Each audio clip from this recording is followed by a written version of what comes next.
After my fiancé ran off with his little canary, his older brother came to negotiate with me on behalf of the family.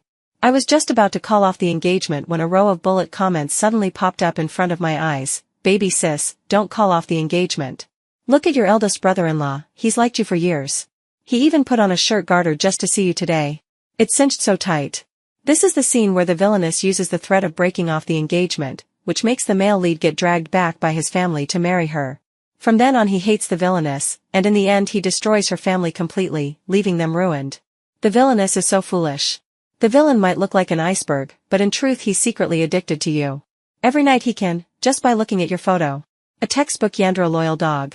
As long as you smile at him, his suit pants are about to burst. I changed my tone, looked at the man in front of me with his gold-rimmed glasses, cold and restrained, and couldn't help saying, how about we give it a try? The moment I finished speaking, the bullet comments exploded. I didn't mishear that, did I? The villainess actually took the initiative to propose a marriage alliance with the villain? Is the CPI ship finally going canon? Spoiled heiress versus Yandra villain, this pure evil CP is so satisfying, I'm taking a billion bites. The villainess had better be serious. Don't you dare tease him and then run. The props in the villain's house are no joke. Props? What props? Before I could figure it out, the man's voice pulled my thoughts back. Miss Keller, what do you mean by that?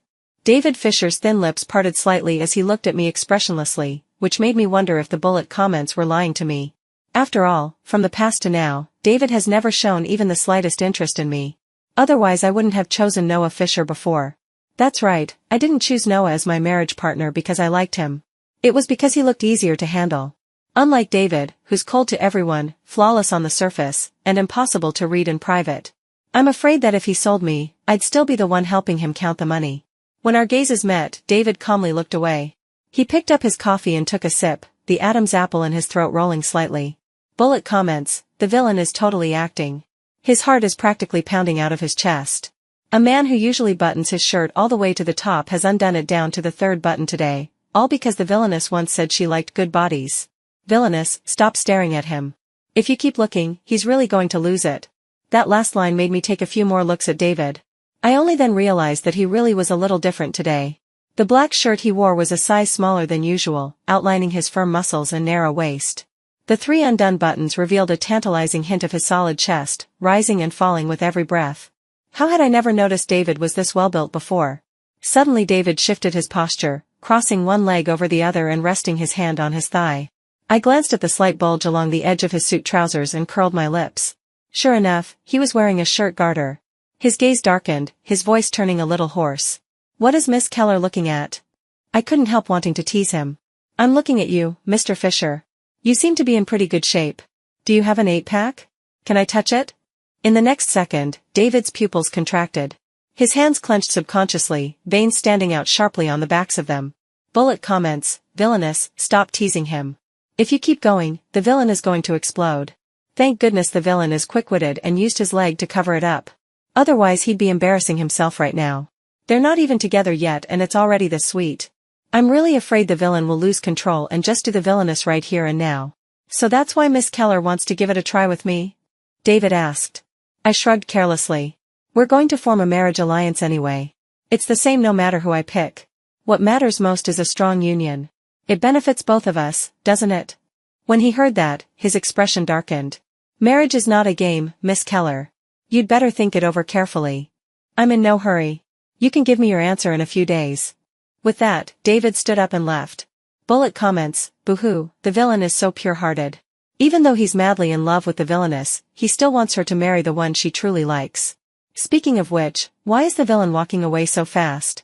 What else could he be doing? With the state he was in just now, he's definitely gone off to deal with it while staring at the villainess's photo. Don't forget he once secretly stole her stockings.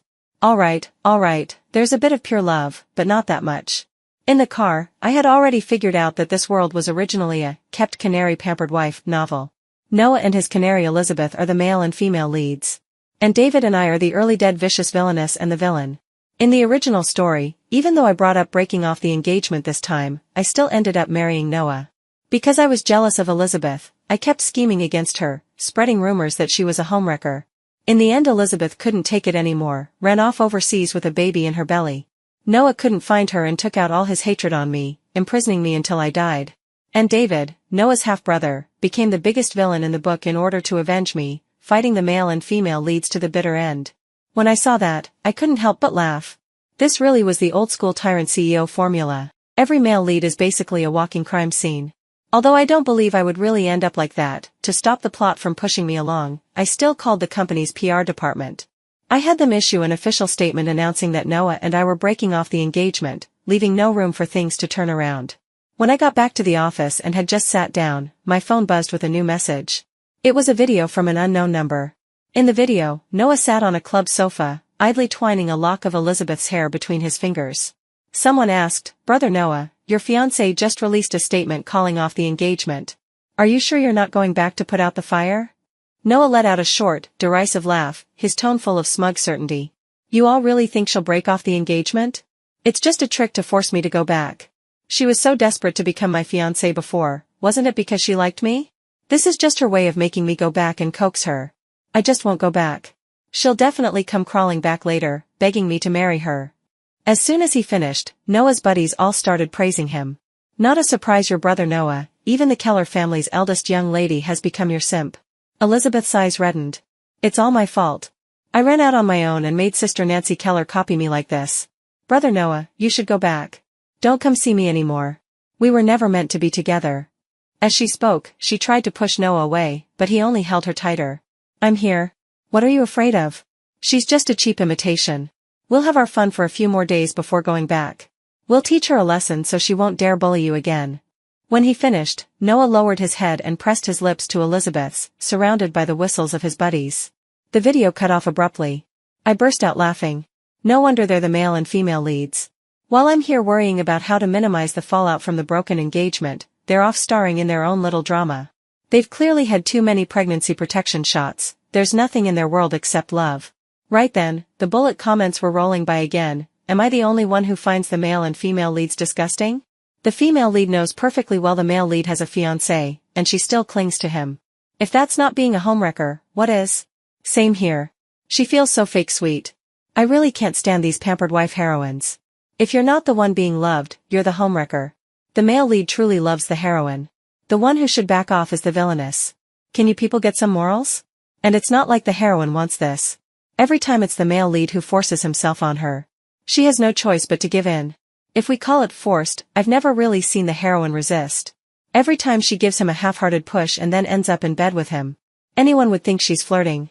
Disgusted by the heroine +1. To the one upstairs defending her, I hope that if your husband cheats someday, you'll be just as willing to bow out. After all, you'd be the one not loved then. I ignored whatever the bullet comments were saying. I was only thinking that I really should hurry up and get married, so I wouldn't keep getting shoved forward by the plot. At that thought, David's face surfaced in my mind again. This man dies in the end on my grave. I picked up the phone and called my secretary. Within half an hour, I want everything you can find on David Fisher. Half an hour later, I had a thick stack of files in my hands. From David's birth and schooling all the way to his current work schedule, everything was in there. This man's private life was clean to the point of being ridiculous. There were almost no women around him. Even his assistant and butler were men. If not for the bullet comments, I really would have suspected David didn't like women at all. Bullet comments, the villain really observes male virtue. Other than working, he just thinks about the villainous. Whenever he gets worked up, he deals with it alone. I actually feel sorry for him. It's just a pity that tonight the villain is about to be drugged by a business partner. To stay clear-headed, he'll have no choice but to lock himself in his room and drag a knife across his own body, one cut at a time. Just picturing the way the villain will be half dead by the time his assistant rushes in to save him makes me almost too scared to watch. My hand paused on the stack of files. I thought of David's face, that expressionless calm even if Mount Tai collapsed in front of him. What would David be like after being drugged? I was a little curious. Just then my phone rang. It was my best friend Jess. "Nancy, I heard you announce the breakup of the engagement. Good for you. Men who can't keep their hearts in one place should have been kicked long ago. Give it a few days and I'll introduce you to a few even better ones." There was noisy sound on her end. She was obviously in a bar. I casually humored her with a few words. The bullet comments had already revealed the name of the hotel David was currently in. I suddenly asked, "Do you know how to seduce a man?" "What?" Jess clearly couldn't believe her ears. She'd been around the block more than a few times, going through men like a half-month disposable, but hearing that question piqued her interest. "What kind of man actually needs our Miss Keller to personally go after him?" I glanced down at the files in front of me and slowly spat out 3 syllables. A repressed guy. Jess burst out laughing on the other end. With that type, you don't need to say anything. Just lure him straight into bed, strip his clothes off, and that's that. Trust me, the more composed a man looks on the surface, the rougher he is in bed.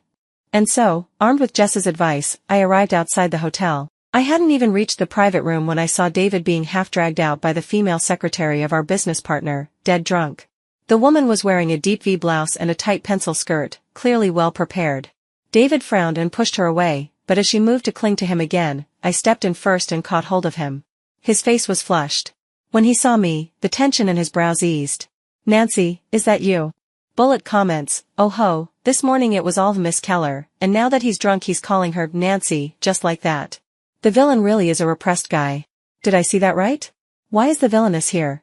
In the original plot there wasn't even a scene for her at this point. Who cares? She's here now, and our villain is saved. Villainess, don't you dare let this drunk villain off the hook.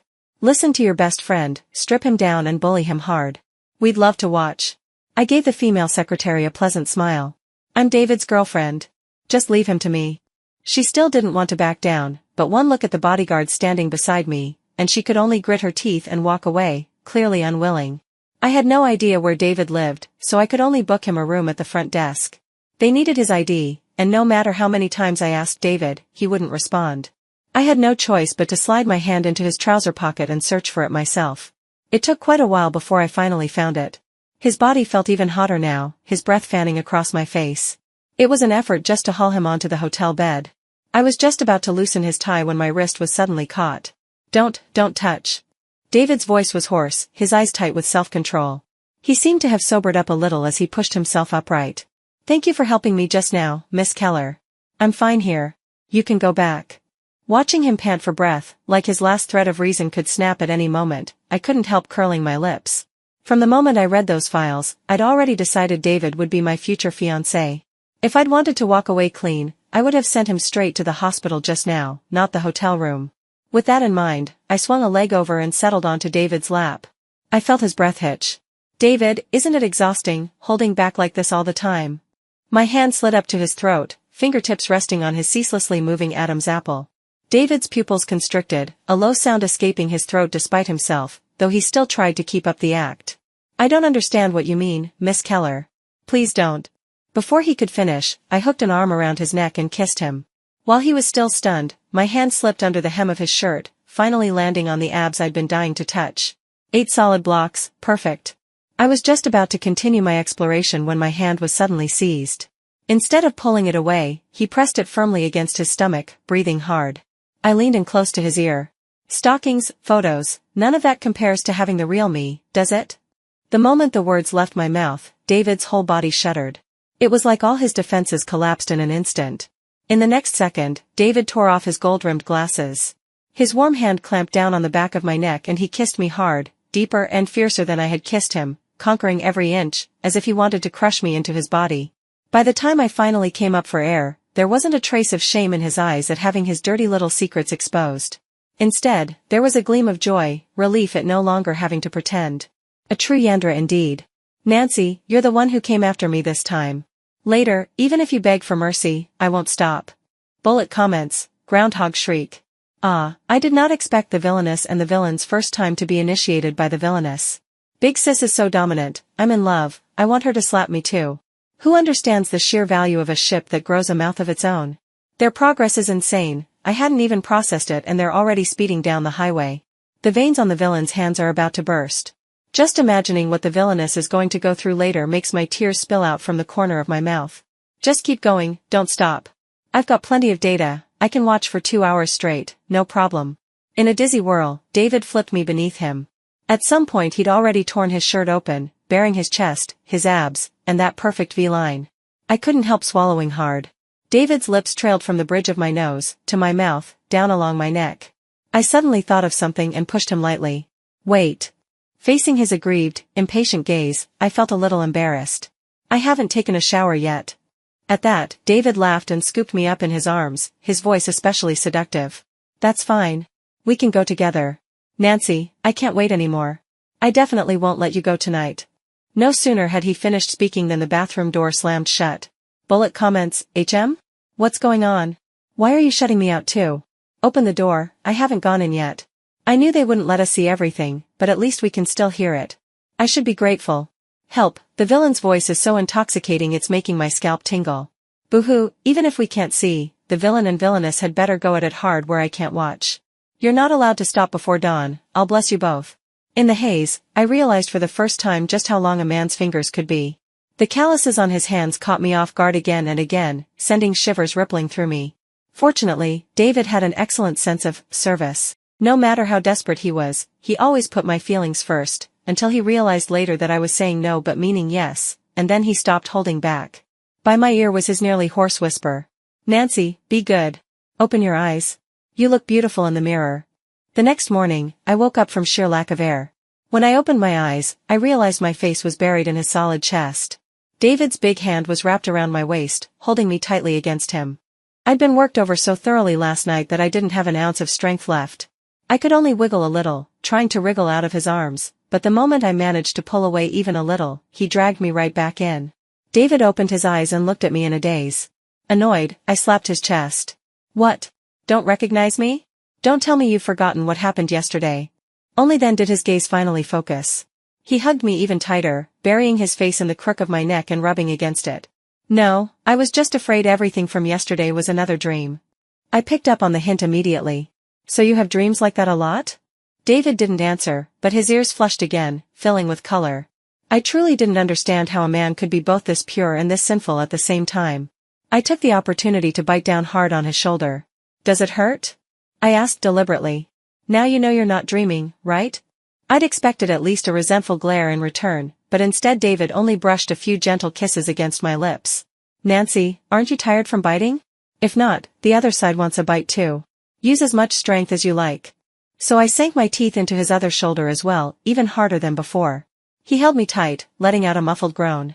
Wait, did I just bite him into feeling good? It wasn't until he saw the bite marks on his shoulders that David finally showed a satisfied smile. Perfect. I've been marked by Nancy. From now on, I can only belong to you. Meeting David's soulful gaze, my heart couldn't help but skip a beat. I suspected this man was seducing me, but I had no proof. Sure enough, in no time he was on top of me again, whispering against my ear. I feel like the drug still hasn't worn off. Nancy, help me a little more. Before I could answer, his mouth was on mine again. Unsurprisingly, we extended the room for another whole day. The next morning, I told David I wanted him to be my fiancé. He agreed without a moment's hesitation, his fingers paused halfway through buttoning his shirt as he instinctively moved to pull me into his arms. I hurriedly stepped back, keeping a full meter between us. Otherwise we wouldn't make it out the door again today. No one had warned me that once a man got a taste, he'd be this relentless. Because I had just called off my engagement with Noah, for the sake of the company's reputation, I decided to wait a while before making our new engagement public. David was clearly reluctant, but he still agreed. But as soon as I got back to the office, I received a call from my dad. I heard you're marrying David? I froze on the spot. Bullet comments, burst into laughter, ha ha ha ha ha. The villain's terrified the villainess will change her mind, he's been racing around telling everyone. In the villain's defense, you said we couldn't make it public, you never said I couldn't tell the people around me. Full marks for reading comprehension. Don't worry, villainess, it's not like he told that many people, just a bunch of his friends, his grandparents, and your entire extended family. He didn't tell anyone else. You really can't blame him. He's like the villainess for so many years. Now that they're finally together, of course he wants the whole world to know so she can't dump him so easily. Later even Jess called to tease me, not bad, girl. You locked him down in a single day. So? Isn't that repressed guy David impressive? I was a little dazed. How did you know the repressed guy I mentioned was David? Jess sounded utterly speechless. You're the only fool who doesn't know David likes you. The rest of us have all known for ages. Every time he looks at you, it's like he wants to devour you whole. All those society girls who tried to get close to him before? He never even spared them a glance. Listening to my best friend talk about how much David liked me made me feel guilty for no reason. After all, I still didn't know what exactly I felt for David. I just wanted to find a man with decent conditions to marry, something physical, not emotional. Thankfully, most of the people who heard about David and me offered their blessings. Of course, there were a few who didn't, including Noah's mother, David's stepmother, Yi-Mei. In the cafe, Yi-Mei beamed at me with an ingratiating smile. Nancy, I heard this place is your favorite. Try this new flavor and see what you think. I didn't reply, just quietly studied the woman in front of me. Back when I was still Noah's fiancé, Yimay's attitude toward me always carried a subtle air of superiority, as if I were obligated to curry favor with her just because she was his mother. This was the first time I'd seen her like this. "Auntie, just say what you came to say." "I'm busy, I don't have that much time." I didn't give her a chance for small talk. She let out an awkward laugh. "It's nothing much, Nancy. I know Noah went a bit too far this time, but he's just been bewitched by that little vixen." Yimay lowered herself, her tone almost humble. "I know you like Noah too. You're only doing this to make him angry, right? Just give him one more chance." I couldn't stop a laugh. "Auntie, who gave you the confidence to think I like Noah?" Her smile froze. I went on, "The breakup announcement is out. Noah and I are impossible now. From here on out, even if I picked a stray cat or dog, it wouldn't be him." Seeing that soft tactics wouldn't work, Yimay's gaze turned cold, her face shifted in an instant. "You really think that by not choosing Noah, you and David can live happily ever after? Don't forget, David's father listens to me more than anyone. All it takes is one word from me and you can forget about ever entering our Fisher family's doors." I twisted my lips into a faint smile, stirring the coffee in my cup, my tone lazy. "Auntie, aren't you mistaken? Your Fisher family doesn't have a monopoly on men in this world. You have the right to choose, and so do I, Nancy Keller. I have plenty of options. Your Fisher family is hardly my only choice." The moment I finished, Yimay's face darkened even more. Just then, the door at the entrance opened. I turned and saw David walking in from outside. I froze. Don't tell me he heard that. Bullet comments, "Villainous, don't doubt it, he absolutely heard." Who can handle the villain's expression right now? It screams, "You've kissed me and slept with me, and now you don't want to take responsibility?" So aggrieved, and weirdly hot. "Girl, you're done. There's no way you're getting through tonight without paying for this. I want to see it, I live for it. Villain, don't you dare go easy on the villainess tonight." Reading the bullet comments, my knees went a little weak. David had already reached our table. He pulled me behind him and looked at Yimay, expressionless. "My affairs don't require your concern, Ms. May. And please remember your place. Before my mother passed away, you were only our housekeeper. If it hadn't been for the boy you were carrying then, you might never have gotten through the Fisher family's door." With that, David moved to take me away. Behind us came Yimay's furious voice. "David, stop right there. I am still your elder, how can you talk to me like that? Aren't you afraid I'll complain to your father and have him strip you of your position as general manager?" At that, David halted, his voice frozen over. "You'd better go find out who really calls the shots in the Fisher family now. The only reason he's still sitting in that chairman's seat is because I allow it. Don't test my limits." Behind us came the sharp crash of Yimay slamming her cup down. I had to admit, David did have the capital to talk like that. I'd only learned recently that the Fisher Group had been founded by David's parents together, and his mother's family had invested a huge amount of money. All those shares would ultimately go to David. Which meant that David's dad, the so-called chairman, was already a mere figurehead. David was the real power behind the Fisher family. On the drive back, David didn't say a word, quietly focusing on the road. Only now and then did he glance at me, his eyes full of grievance and wounded resentment, as if I were the worst heartbreaker in the world. It actually made me feel a little guilty. How could I have said those things? I was awful. After dropping me off, David insisted on walking me all the way to my door. I unlocked it and was just about to turn around and say goodbye, when a firm pair of arms suddenly wrapped around me. With a bang, David kicked the door shut. By the time I realized what was happening, he'd already pressed me up against the wall, his head buried deep in the curve of my neck.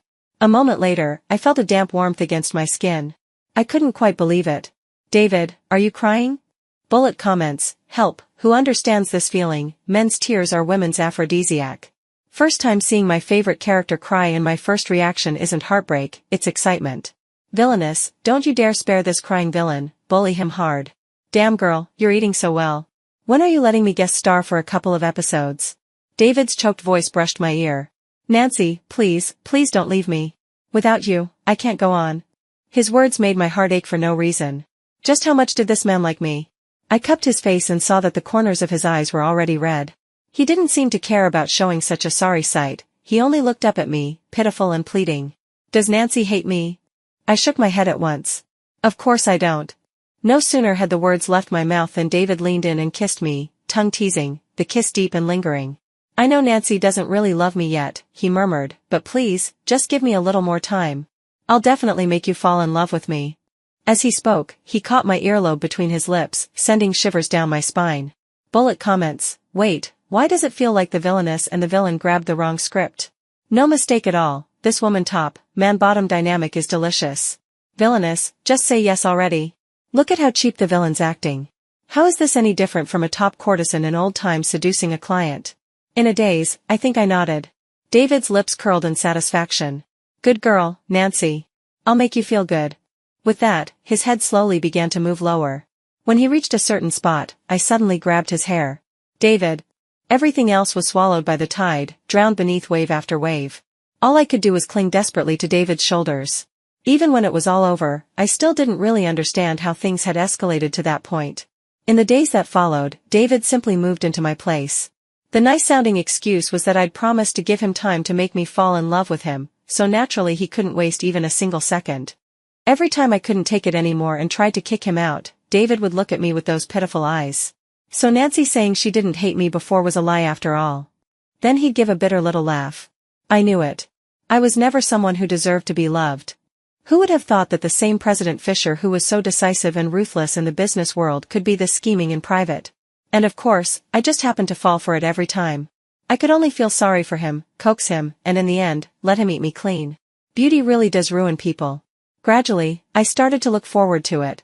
Every time I got off work, I'd find myself wondering what David had made for dinner that day. Whether he was still cooking in just an apron with no shirt underneath. Whether he was wearing the cat ears I'd bought him. The more I thought about it, the less I wanted to work overtime at all.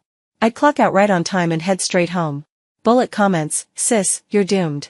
You've fallen in love. Watching the villainess and the villain living happily together, I feel this strange, inexplicable sense of relief. It's just a pity the male and female leads are about to come back. I really hope the villainess can stand firm and stop letting them lead her around by the nose. If she betrays the villain again, I'll get on my knees and beg her not to. Later, David took me to meet his grandparents. The old man and old lady liked me a lot. David's grandmother even slipped the imperial green jade bracelet off her own wrist and onto mine. This has been passed down for generations. It should have been David's mother who gave it to you, but unfortunately. Her voice choked up. Thank goodness David has you now. You two must live well. My own eyes stung with heat. After that, we discussed it and decided to announce our engagement at the Fisher family's new product launch. The day of the launch arrived in no time. David and I were busy greeting our business partners when I suddenly saw Noah and Elizabeth walking in through the doors. David's grip on my hand tightened. I knew he'd always been very insecure. He was afraid Noah's appearance would change my mind. I only smiled, patted the back of his hand, and gave him a steady look. Only then did David relax a little. When Noah saw me, he strutted over with a smug expression. Nancy, didn't you already break off your engagement with our family? What are you doing at our launch? Don't tell me you heard I was coming back and rushed over to beg me. Clearly, Noah still didn't know I was getting engaged to David. And thanks to David's request, Yimei hadn't been allowed to attend today's launch at all. I didn't say anything, just looked at Noah with an amused expression. The gazes of the people around us gradually shifted our way. Elizabeth suddenly grabbed my hand, eyes red. Nancy, I'm sorry. I tried, but I just can't forget brother Noah. Could you let us be together? I promise I'll behave myself from now on and never disturb you too. I was speechless. So what, you're planning to keep being the other woman? I pulled my hand back and wiped it with a napkin. And don't call me, sis. If I'm remembering right, you're a year older than me. Her eyes reddened further. What are you talking about? Brother Noah and I are just good friends. I nodded. Good friends who sleep together. Elizabeth opened her mouth to say something else, but I cut her off. Anyway, whatever the two of you are now has nothing to do with me. Whether you want to be the mistress or the side piece, there's no need to report it to me. These brain-rotting little lines of yours, save them for Noah's future wife. Hearing that, the people around us started snickering, especially the rich ladies. They were all old foxes themselves, how could they not see through her act? Elizabeth threw herself into Noah's arms, sobbing. Brother Noah, that's not what I meant. Noah's brows drew together. Nancy, do you have to be so harsh? I know Elizabeth doesn't have a powerful family or fancy background, and you all look down on her. But she has me. I order you to apologize to her right now, or I'll never look at you again. Smack. The moment he finished talking, I slapped him. What, did I forget to hit you before? You're that eager to come over and get smacked? What exactly do you think you are to stand in front of me and say something like that? Bullet comments, has anyone thanked the male lead yet? Nice slap. Villainous, can you slap the heroine too?